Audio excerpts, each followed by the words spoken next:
पूछते रहते हैं कि मेरी सब कुछ तैयारी हो चुकी है, मैंने विषय पूरे कवर कर लिए हैं, मैंने नोट्स बना लिए हैं, मैंने स्टैंडर्ड बुक पढ़ ली है, मैंने एनसीईआरटी पढ़ ली है, मैंने शिक्षक के माध्यम से क्लासेस के माध्यम से सिलेबस कवर कर लिया, लेकिन पिछले 2 वर्ष 3 वर्ष से मेरा प्रीलिम्स चयनित नहीं हो पा रहा है, मैं प्रीलिम्स नहीं निकाल पा रहा हूं। याद रखिएगा कि आपने प्रीलिम्स से पहले कितने वर्ष पढ़ाई की, कितने मास्टरों से पढ़ा या कितनी किताबें पढ़ी, कितनी एनसीईआरटी कंप्लीट की, वो इंपॉर्टेंट नहीं है। जी मैं सही कह रहा हूं, वो इंपॉर्टेंट नहीं। अब आप कहेंगे वो इंपॉर्टेंट नहीं, मतलब मैं वो कहने के सेंस में नहीं कह रहा हूं कि सिलेक्शन में वो तय नहीं करता है। सिलेक्शन में, प्रीलिम्स के सिलेक्शन में ये तय नहीं करता है कि आपने कितने मास्टरों से पढ़ा था, क्या क्या पढ़ा था, लेकिन ये जरूर तय करता है कि आपने कितना उसमें से याद रखा है। मेरी बात ध्यान से सुनेंगे सभी लोग।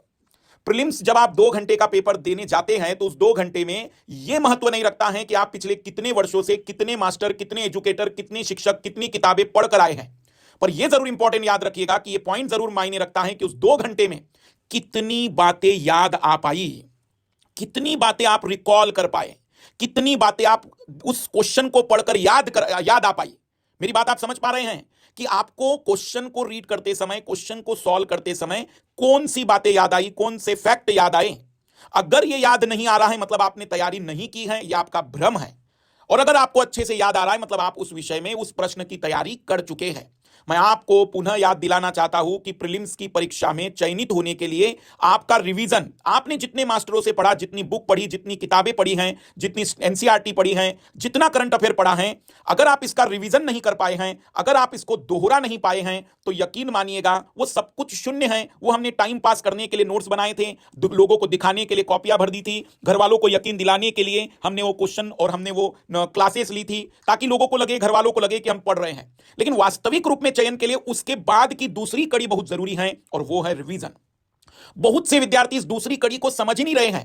आपने जो क्लासेस की, आपने जो किताबें पढ़ी, आपने जो एनसीईआरटी पढ़ी, वो बहुत जरूरी थी, पर वो चयन के लिए जरूरी नहीं थी, वो चयन के पहले पड़ाव के लिए जरूरी थी। और अगर आपका वो पहला पड़ाव पूरा हो गया है तो अब आप दूसरे पड़ाव पर पहुंच चुके हैं, जहां बहुत से लोग नहीं पहुंच पाते। आपने एक बढ़िया काम करके दिखाया है, आपने पूरा सिलेबस कवर कर लिया, आपने किताबें पढ़ ली, आपने नोट्स पढ़ लिए, आपने नोट्स बना लिए हैं, लेकिन अभी बहुत बड़ा काम बाकी है, और वो बड़ा काम है रिवीजन। ध्यान से सुन लीजिए लाल लालियो, अगर 24 ही नहीं कोई भी प्रीलिम्स निकालना चाहता है, कोई भी परीक्षा पास होना चाहता है, तो इस दूसरे पड़ाव को पूरा करिए। और वो दूसरा पड़ाव है रिवीजन, रिवीजन और इतना रिवीजन कि गलती से भी गलत ना हो सके।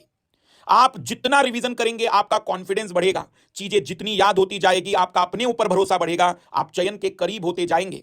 इसलिए अब अपने दिमाग को ट्रेन करिए, क्या क्या पढ़ लिया, कितने मास्टरों से पढ़ लिया, कौन सी किताबें पढ़ ली, ये मत कहिए कितना याद है, कितना मेमोराइज है, कितना दोहराया है, कितनी चीजें याद आती हैं जब मैं प्रश्न हल करता हूं। यदि प्रश्न हल करते समय आपको चीजें याद आ रही हैं, आप सही ट्रैक पर हैं, नहीं याद आ रही हैं, तो मेरे इस दूसरे स्टेप जिसका नाम रिवीजन या सेल्फ स्टडी है, इसे आज के इस वीडियो के बाद ही शुरू कर दीजिए। डेली 3 से 4 घंटे अपनी कॉपियों को, अपने नोट्स को, अपने किताब और अपनी एनसीईआरटी में लगाए गए निशानों की पंक्तियों को याद करिए, दोहराइए, मेमोराइज करिए, क्योंकि अगर वो याद नहीं तो सब कुछ शून्य है। इसलिए रिवीजन, और जिसके पास वो मेमोरी नहीं, जो उसने पढ़ाई की 1.5-2 साल 3 साल में, वह आज भी उसी जगह खड़ा है जहां वो शुरुआत में था। बस अंतर इतना ही है कि पहला पर्सन जो 0 से शुरू कर रहा है, उसे यह नहीं पता है कि क्या क्या लिखना है। बस आपको पता चल चुका है लिखना क्या है, लेकिन आपके दिमाग में उतना ही मटेरियल है अभी भी जितना कि उस नए विद्यार्थी के। सभी से रिक्वेस्ट है, रिवीजन करिए, दोहराइए, अपने नोट्स को याद करिए, और फिर मुझे बता दीजिएगा इसके बाद भी प्रीलिम्स अगर नहीं हो पाता है, कमेंट्स बॉक्स खुला है, आपको जो कहना हो, जो क्रिटिसाइज करना हो करते चलना। चीजें दोहराई नहीं है, याद नहीं है, तो क्वेश्चन सॉल्व नहीं होंगे। जो